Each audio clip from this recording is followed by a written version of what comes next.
Bismillahirrahmanirrahim. Assalamualaikum warahmatullahi wabarakatuh.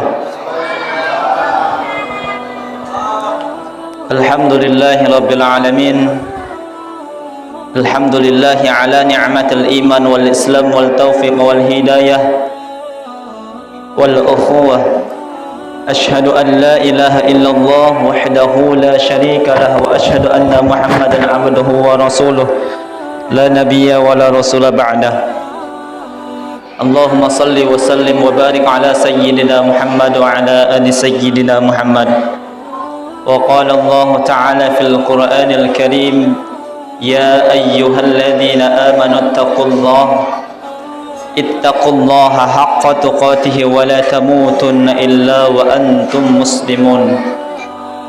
Rabbi shrah li sadri wa yassir li amri wahlul 'uqdatam min lisani yafqahu qawli. Rabbi zidna 'ilman nafi'ah warzuqna fahman wasi'ah bi rahmatika ya arhamar rahimin. Amin ya rabbal alamin. Yang saya muliakan para pengurus Masjid Taqwa, para imam, para khatib, para bilal, yang tanpa mengurangi rasa ta'zim saya pribadi izinkan untuk berdiri di sini, paling tidak menyampaikan seayat dua ayat jadilah dapat. Para imam, para bilal, para tuan-tuan guru, para ustadz, para ustazah, dan yang saya banggakan sahabat-sahabat saya yang senantiasa terus berjuang mensyiarkan agama Islam. Terus mereka mensyiarkan nilai-nilai kebaikan, nilai-nilai Islam, masjid ke masjid, masjid ke masjid, bahkan subuh pun mereka tempuh dimanapun tempatnya. Namanya pejuang subuh datang, zuhur kelewatan ya, tidak. Insyaallah mereka berjuang untuk mensyiarkan agama Allah dari masjid ke masjid, masjid ke masjid, mengenalkan ini loh ada pejuang subuh. Saya bangga, saya ta'zim hormat kepada antum-antum semua di sini. Mudah-mudahan Allah Subhanahu wa taala mengkokohkan, menteguhkan hati kita semua. Amin ya rabbal alamin. Kemudian yang saya muliakan juga para ibu bapak jamaah Masjid Taufik yang dimuliakan oleh Allah Subhanahu wa taala, bersyukur dengan mengucapkan alhamdulillah, berselawat dengan mengucapkan Allahumma salli ala Muhammad wa ala ali Muhammad. Mudah-mudahan kita yang berselawat kepada Rasulullah akan diakui sebagai umatnya dan berhak mendapatkan syafaat beliau nanti di padang mahsyar. Amin ya rabbal alamin. Bapak ibu jamaah yang dimuliakan oleh Allah Subhanahu wa taala, saya nak tanya dulu, ini jelas tak suaranya Pak? Suaranya jelas tak nih? Bisa didengar ya? Cek cek. Oh ini. Taruh bel Pak. Cek. Tes saya. Mengawali pertemuan kita, Bapak Ibu yang dimuliakan Allah Subhanahu wa taala, saya akan menyampaikan sebuah kisah yang dimana di dalam kisah ini menceritakan seorang ulama yang masyhur di kalangan para tabi'in. Beliau dulunya seorang budak, namun berkat kegigihan beliau belajar menuntut ilmu, beliau diangkat menjadi seorang imam besar. Kata-katanya, setiap perkataan yang keluar dari lisannya selalu dijadikan orang-orang pelajaran, diambil hikmahnya.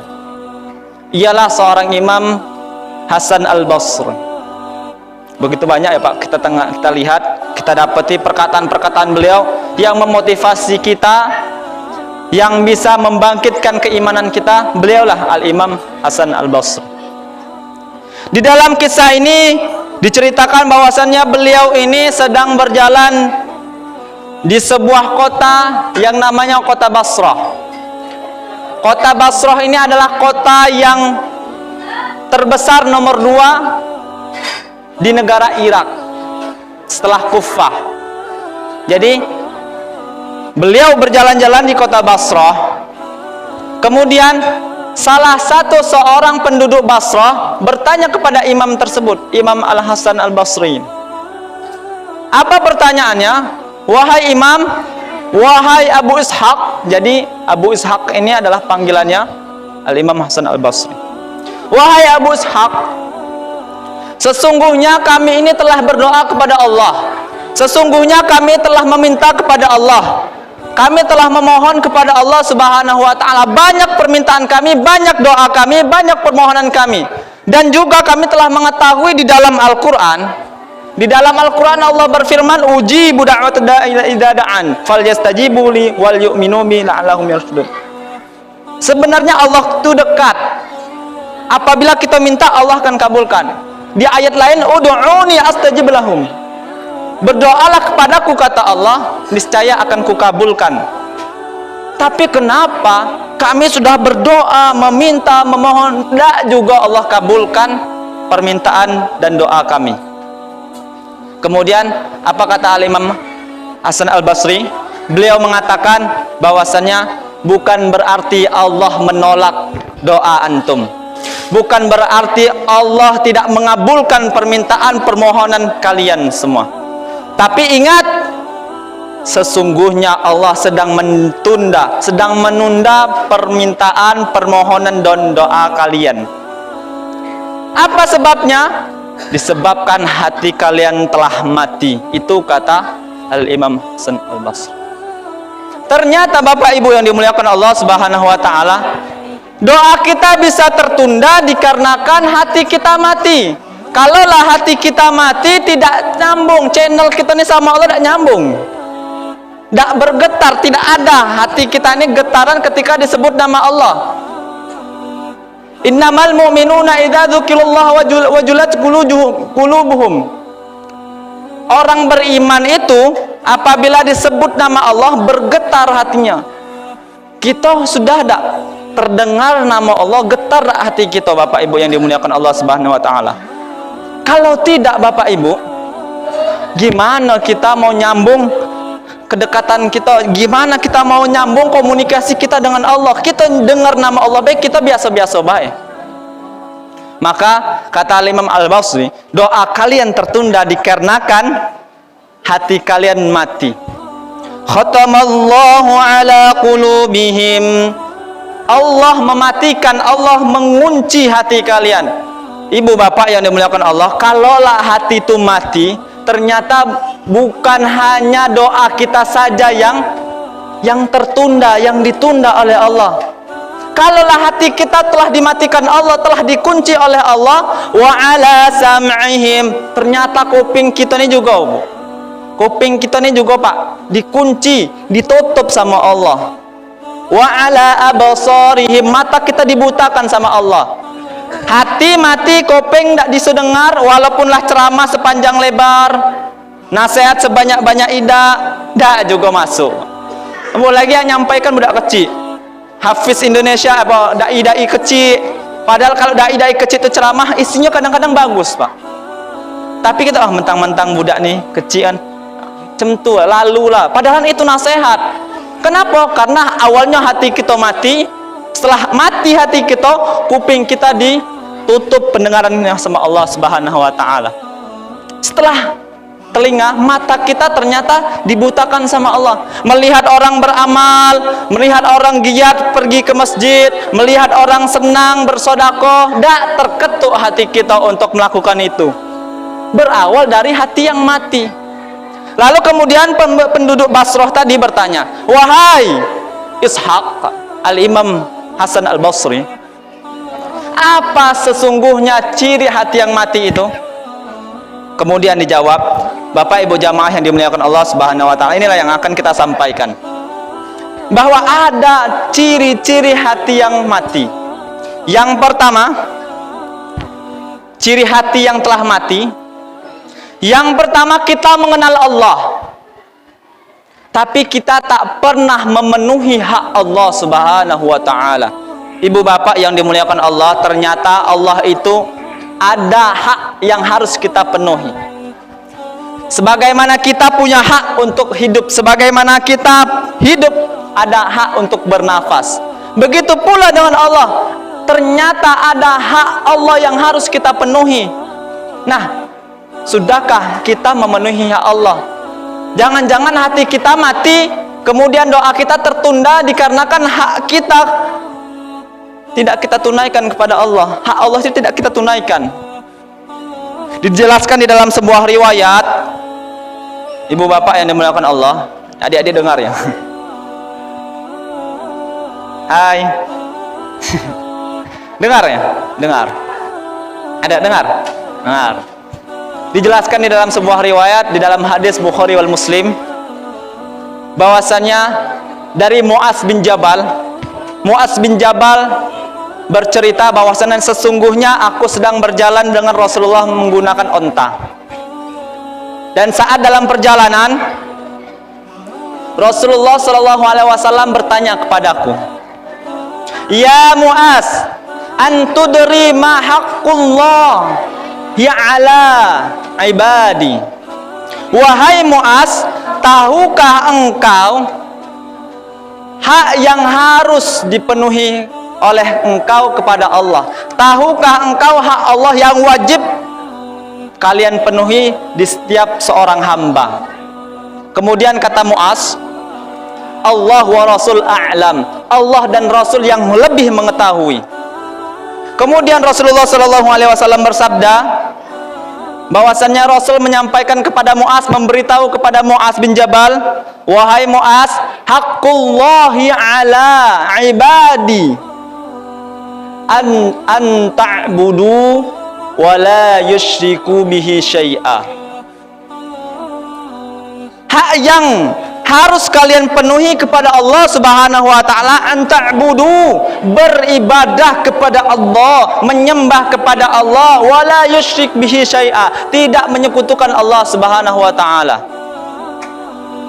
Pertanyaannya, sudahkah kita beribadah kepada Allah? Ya ayyuhan nasu u'budu rabbakumul ladzi khalaqakum wal ladzina min qablikum la'allakum tattaqun. Wahai seluruh manusia, dak ado hitung siapapun orangnya, wahai manusia dipanggil Allah.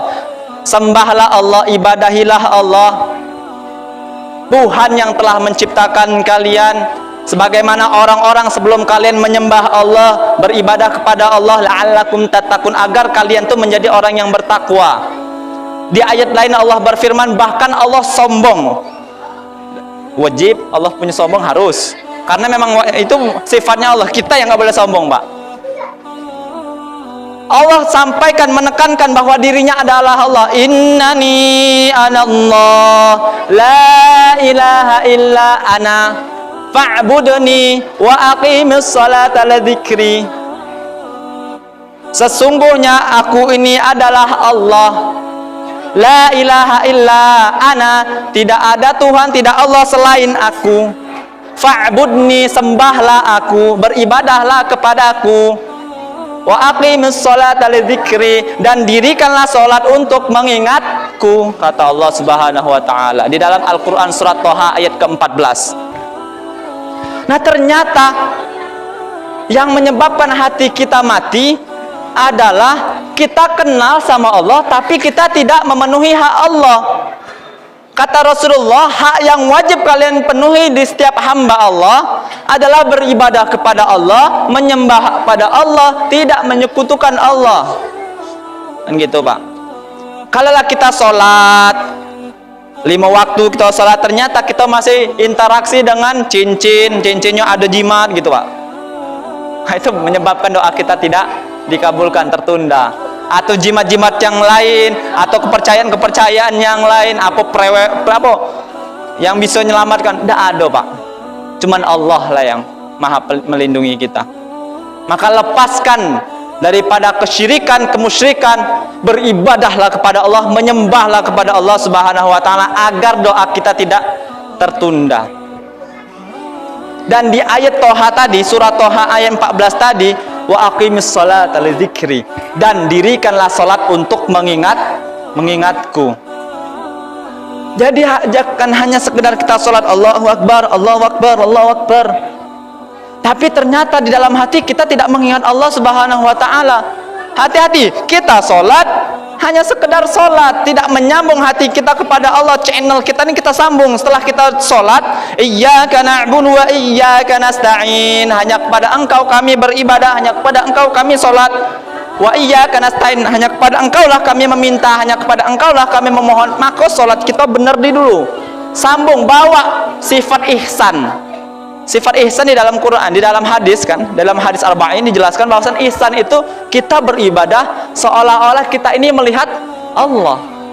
Maka sholatlah kita seolah-olah kita melihat Allah. Kalau nggak bisa melihat Allah, yakin Pak, iman yang berbicara. Yakinlah Allah melihat kita. Nah itu bawa tuh hati kita sambungan kepada Allah. Setelah selesai sholat barulah kita doa. Insya Allah doa kita tidak tertunda. Kemudian yang kedua Bapak Ibu yang dimuliakan Allah Subhanahu Wa Taala.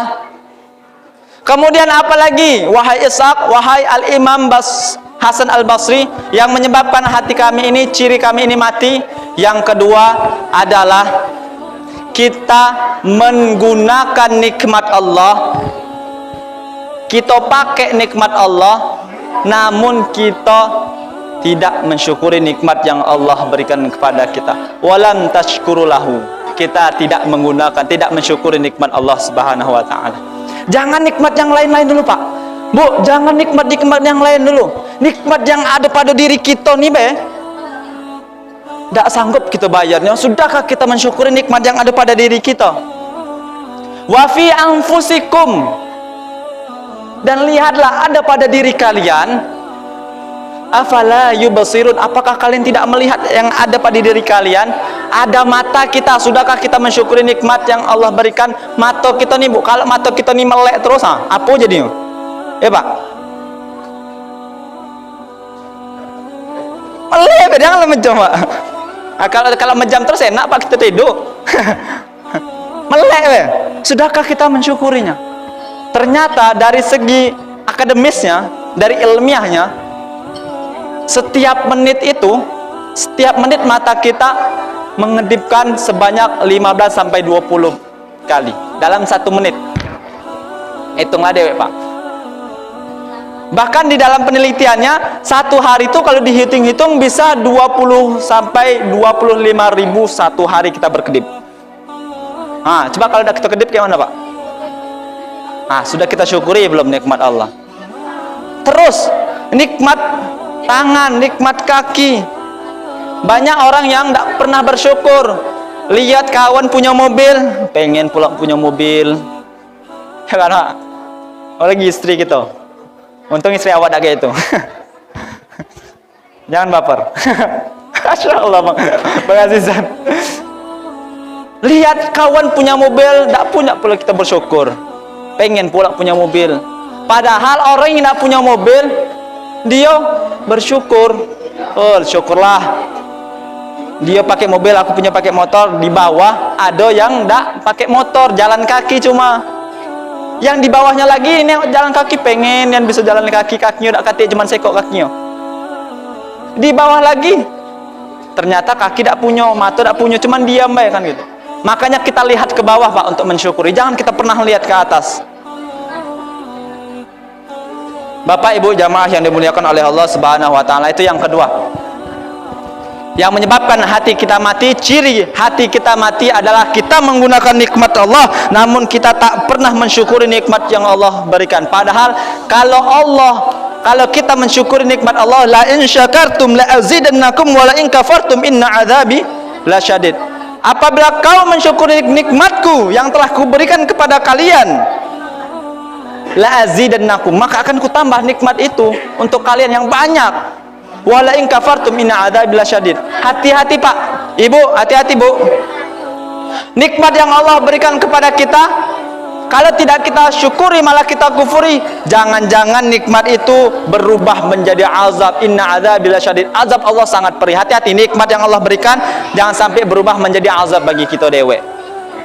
Itu yang kedua. Lalu yang ketiga, yang menyebabkan atau ciri hati yang mati itu, yang ketiga adalah kita mengetahui bahwasanya kita semua ini akan mati, tapi tak pernah sedikit pun kita menyiapkan bekal untuk kita mati, menghadapi kematian. Ibu bapak yang dimuliakan Allah, mati itu adalah sebuah musibah. Mati itu adalah sebuah musibah. Kematian itu adalah musibah. Setiap kita yang bernyawa pasti mati.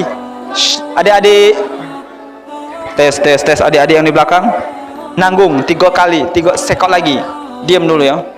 Oke, bapak-bapak dah balik bawa ini, lupa apa tadi yang ketiga nih. Yang ketiga, Ternyata kita tahu mati, kita tahu akan mati, tapi kita tidak menyiapkan diri untuk menghadapi kematian. Padahal mati itu sesuatu yang pasti. Allah tulis 3 kali, 3 surat yang berbeda. Kullu nafsin dha'iqatul maut. Ada 3 surat, Pak. Bahasa kullu nafsin dha'iqatul maut ada 3 surat, terdapat di dalam 3 surat di dalam Al-Quran. Setiap yang bernyawa, setiap yang hidup, setiap yang diberikan ruh oleh Allah Subhanahu wa taala akan mati, akan meninggal dunia. Namun kita lalai dengan itu. Kita tidak yakin dengan itu. Sehingga kita lupa. Sehingga kita tidak menyiapkan amal untuk menghadapi kematian. Padahal kematian itu adalah musibah. In antum darabatum fil ard, apabila kalian hidup di dunia, apabila kalian berjalan di muka bumi Allah, fa asabatkumul musibatul maut, maka kalian akan ditimpa musibah yang besar yang disebut dengan kematian. Namun Bapak Ibu yang dimuliakan Allah, ternyata ada musibah yang lebih besar dibandingkan kematian. Tadi musibah di dalam ayat tadi, in antum darabatum fil ard, apabila kita hidup di dunia, berjalan di muka bumi Allah, fa asabatkumul musibatul maut, kita akan ditimpa, kita akan mengalami sebuah musibah yang besar yang disebut dengan kematian. Namun menurut para ulama ada musibah yang lebih besar dibandingkan kematian. Apa musibah itu, Pak? Yang pertama, musibah itu lupa akan kematian itu sendiri. Itu musibah yang lebih besar dibandingkan musibah kematian. Kita seolah-olah menganggap dunia ini abadi. Kita seolah-olah menganggap dunia ini kekal selamanya. Padahal kita ini akan mati. Di dalam 3 surat yang berbeda dikatakan kullu nafsin dha'iqatul maut. Setiap yang bernyawa pasti akan mati. Kan gitu, Pak. Kemudian musibah yang kedua, yang lebih besar dibandingkan kematian adalah tidak mau mengingat kematian. Sudah lupa, tidak mau coba diingat-ingat. Padahal setiap orang tuh mati pasti. Di dalam RT kita, jamaah kita mungkin ada yang meninggal dunia. Kita takziah, malah takziahnya kita ngobrol, ngobrol. Padahal inti dari kita takziah itu, inti kita dalam nyelawat ya bahasanya. Datang ke rumah orang meninggal, intinya kita supaya mengingat kematian. Tapi betapa banyak kita temui orang yang takziah ternyata mereka ngobrol. Yang lebih parahnya, ya, gibahin mayatnya. Nauzubillah. Jangan, Pak Ibu. Jangan ibu-ibu yang dimuliakan Allah. Kemudian yang ketiga, kalau tadi tidak mau mengingat mati, yang ketiga musibah yang lebih besar adalah mengingkari bahwasannya kita ini akan abadi. Kemudian yang keempat, ini yang paling penting, musibah yang lebih besar dibandingkan kematian adalah tidak menyiapkan amal untuk menghadapi kematian itu. Nah, inilah kalaulah kita hidup, ya, kita hidup ini tidak mengingat mati, bahkan kita tidak mempersiapkan amal yang terbaik kita untuk menghadapi kematian, yang pertama konsekuensinya adalah hati kita bakal mati. Itu karena salah satu ciri hati yang mati, kata Al-Imam Hasan Al-Basri. Kemudian konsekuensinya kalau kita tahu kita ini bakal mati tapi tidak menyiapkan, maka disebut dengan kita ini sedang ditimpa musibah yang lebih besar dibandingkan kematian itu sendiri. Bapak Ibu jamaah yang dimuliakan oleh Allah Subhanahu wa taala, mumpung masih ada waktu, ya, kita hidup jangan hanya sekedar hidup, ya Bu, Pak. Ibu-ibu, kita hidup jangan hanya sekedar hidup. Bapak-bapak, kita hidup jangan hanya sekedar hidup. Hidup kita ini sebentar. Hidup kita ini terbatas. Karena seyogianya yang namanya dunia, dunia ini tempat kita bersinggah. Dunia ini adalah tempat kita bertamu. Dunia ini adalah tempat kita bernaung, yang pada suatu saat nanti kita akan pergi dan meninggalkan tempat yang kita naungi, tempat yang kita singgahi, tempat yang kita jadikan diri kita ini tamu. Akan kita pergi, meninggal dunia. Maka siapkanlah amal sebanyak-banyaknya. Para pejuang subuh terus beramal, terus mencari amal kebaikan, kumpulkan amal-amal soleh. Wa ahsinu, kata Allah, wa ahsinu. Terus banyak melakukan amal-amal soleh. Jangan nunggu hari esok. Hidup kita sebentar. Cuman hari kemarin hari ini dan hari esok. Hidup kita sebentar, cuma 3 hari. Hari kemarin, hari esok, dan hari ini. Hari kemarin tidak akan pernah menjadi hari esok. Hari kemarin yang sudah berlalu, lanjutlah, iyalah, lewatlah, jangan diungkit-ungkit, jangan dipikirkan lagi. Hari esok hanya menjadi misteri bagi kita. Hari esok itu masih menjadi teka-teki bagi kita. Akankah nyawa kita nyampe untuk besok, untuk beramal, untuk sholat kita, benari sholat kita, cambung sendal kita dengan Allah dengan baik? Jangan nunggu hari esok, hari inilah Pak. Karena hari esok itu tidak ada jaminan bagi kita, nyawa kita masih ketemu tak dengan hari esok. Idza jaa ajaluhum, kalaulah ajal itu telah sampai, telah menjemput kita, la yastakhiruna sa'ah, tidak dapat ditunda walaupun sebentar, sedetik dia tidak bisa. Wala yastaqdimun, tidak bisa pula bisa dimajukan walaupun sebentar, sedetik tidak bisa. Kalaulah dia sudah datang, siap tak siap, mau tak mau, berangkat gitu Pak. Karena malaikat, siapa malaikat penyabu nyawa? Karena malaikat itu bukanlah sopir medan. Kalau sopir medan ntar Pak, belum siap, merokok dulu Pak. Bukan. Malaikat itu tidak pandang bulu. Malaikat bukan sopir medan, bisa Pak sabar-sabar dah. Malaikat itu siap dah siap, mau dah mau, berangkat gitu, cabut. Meninggal kita. Maka hari yang paling tepat untuk kita beramal adalah hari ini. Maka jadikan hari ini menjadi hari yang lebih baik ketimbang hari kemarin. Solat kita, jadikan solat kita ini lebih baik ketimbang solat kita yang kemarin. Ibadah kita, jadikan ibadah kita ini lebih baik ketimbang ibadah kita hari kemarin. Amal kita, jadikan amal kita ini lebih baik ketimbang amal kita di hari kemarin. Jangan sama, karena kata Abdul Aziz bin Raud, orang yang rugi apabila amalnya harinya sama dengan hari kemarin. Apalagi amalnya harinya lebih buruk ketimbang hari yang kemarin, disebut dengan orang yang paling merugi. Maka orang yang beruntung adalah, manusia yang beruntung adalah bisa menjadikan harinya menjadi lebih baik ketimbang hari kemarin. Mudah-mudahan kita tetap istiqomah dan semangat untuk beramal, mengumpulkan amal-amal untuk menghadapi kematian. Inilah 3 yang menyebabkan, atau 3 ciri hati orang yang mati. Yang pertama tadi adalah kita ingat Allah, kita tahu Allah, tapi kita tidak penuhi hak Allah. Yang kedua, kita pakai nikmat Allah ya, tapi tidak pernah kita syukuri. Yang ketiga, kita tahu kita bakal mati, tapi kita tidak menyiapkan diri untuk menghadapi kematian. 3 inilah yang menyebabkan doa kita tertunda, kata Al-Imam Hasan Al-Basri. Mudah-mudahan bermanfaat, ada hati yang terketuk untuk semangat beribadah, semangat beramal untuk kemudian hari. Afwa minkum, kebenaran, kesempurnaan datang dari Allah Subhanahu wa taala, milik Allah Subhanahu wa taala. Hilaf, salah murni datangnya pada diri saya pribadi. Al-Fakir, mohon maaf undur diri. Wassalamualaikum warahmatullahi wabarakatuh.